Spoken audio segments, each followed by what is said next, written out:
کہ دیکھیں اللہ نے یہ جو پاکستان بنایا ہے یہ ایک بڑی عظیم خواب کا نام ہے، یہ بار بار میں کہتا ہوں۔ اس کے جو ہمارے نظریاتی لیڈر علامہ اقبال، ان کا یہ خواب تھی کہ ایک ایسی ریاست بنے جو ساری مسلمان دنیا اس ریاست کو دیکھ کے سمجھے کہ اصل میں اسلامی فلاحی ریاست کیا ہوتی ہے۔ میں نے ابھی پچھلے دن مضمون لکھا مدینہ کی ریاست کے اوپر، تو کوئی ہمارے جو مخالف تھے انہوں نے یہ کہا کہ یہ دین کے پیچھے چھپ رہا ہے۔ میں آپ کو یہ واضح کر دوں کہ میری طرح کے آدمی کو پولیٹکس میں آنے کی کوئی ضرورت نہیں تھی۔ اللہ نے مجھے سب کچھ دے دیا تھا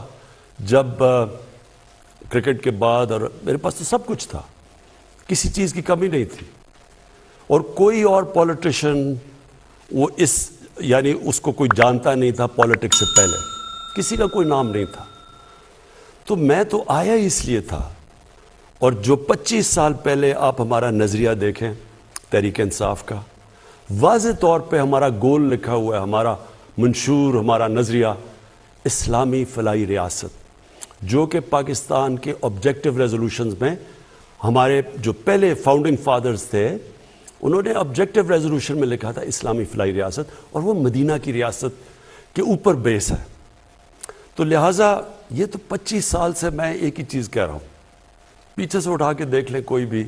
کہ پہلے دن سے اور جب تک اقتدار ملا میں نے ہمیشہ یہ کہا ہے کہ ہم کوئی ایشین ٹائیگر بنانے نہیں جا رہے، ہم کوئی لاہور کو پیرس بنانے نہیں جا رہے،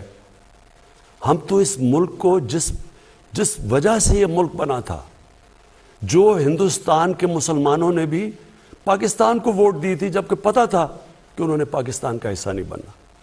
کیونکہ وہ خواب تھی کہ ہم ایک مثال پیدا کریں گے۔ تو میرا تو ساری سٹرگل ہی وہ ہے، لیکن یہ میرا ایمان ہے کہ جب تک جس مقصد کے لیے قوم بنی تھی ہم اس مقصد کے اوپر نہیں چلیں گے ہم کامیاب نہیں ہو سکتے۔